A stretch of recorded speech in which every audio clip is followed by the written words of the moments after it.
أيها الذين آمنوا صلوا عليه وسلموا تسليما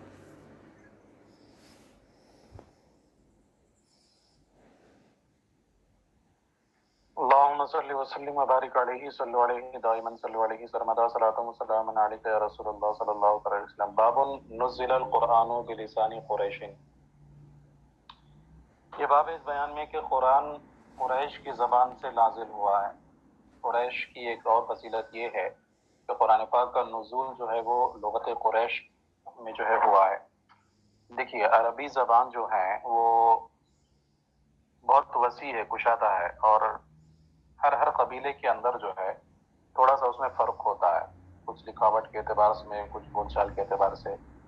جیسے کہ ہم لوگ ہی دیکھ لیتے ہیں، اردو جو ہوتی ہے ہر جگہ کی الگ الگ ہوتی ہے. آپ ساؤتھ میں آئیں گے وہاں کی اردو آپ کو الگ نظر آئے گی، نارتھ میں جائیں گے وہاں کی اردو الگ ہے، پاکستان میں دیکھیں گے وہاں کی اردو الگ ہے تو اردو ہی. اسی طرح سے انگریزی زبان ہے تو انگریزی بھی ہر جگہ کی الگ ہوتی ہے، روس کی انگریزی الگ، امریکہ کی الگ، ہے نا، فرنچ الگ. تو کہنے کا مطلب یہ کہ ہر جگہ کا یہ معاملہ ہوتا ہے کہ اس زبان میں جگہوں کے اعتبار سے یا قبیلوں کے اعتبار سے اس میں فرق آ جاتا ہے. اسی طرح سے عربی زبان کا بھی معاملہ ہے. ٹھیک ہے. تو ابتدا میں جب قرآن پاک کا نزول ہوا تھا تو اس وقت لوگوں کی سہولت کی خاطر جو ہے ہر زبان سے قرآن پڑھنے کی اجازت دی گئی تھی. مطلب عربی زبان میں جتنے قبیلوں کی زبانیں ہیں ان اعتبار سے ان کو پڑھنے کی اجازت اور لکھنے کی اجازت دی گئی تھی. لیکن بعد میں چونکہ قرآن پاک کا نزول زبان قریش میں ہوا ہے، سرکار اقدس صلی اللہ علیہ وسلم قریش سے متعلق ہیں، تو اس کے بعد میں کیا ہے صرف قریش کی زبان پر اس کو محدود کر دیا گیا، اور لکھاوٹ کے اعتبار سے بھی رسم الخط وغیرہ بھی قریشی کا رکھا گیا، اور قریش کے علاوہ دیگر کو جو ہے ختم کر دیا گیا.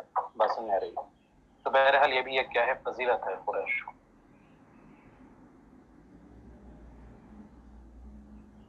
کہتے ہیں نزل القرآن بلسان قریش. یہ باب اس بیان میں کہ قرآن جو ہے وہ قریش کی زبان میں نازل ہوا ہے. حدثنا عبد العزیز ابن عبد اللہ قال حدثنا ابراہیم ابن سعد عن ابن شہاب عن انس ان عثمان دعا زید بن ثابت وعبد الله ابن الزبير وسعيد بن العاص وعبد الرحمن ابن الحارث ابن هشام فنسخوها في المصاحف. امام بخاری فرماتے ہیں ہم سے حدیث بیان کی عبد العزیز بن عبداللہ نے، وہ کہتے ہیں کہ ہم سے حدیث بیان کی ابراہیم ابن سعد نے،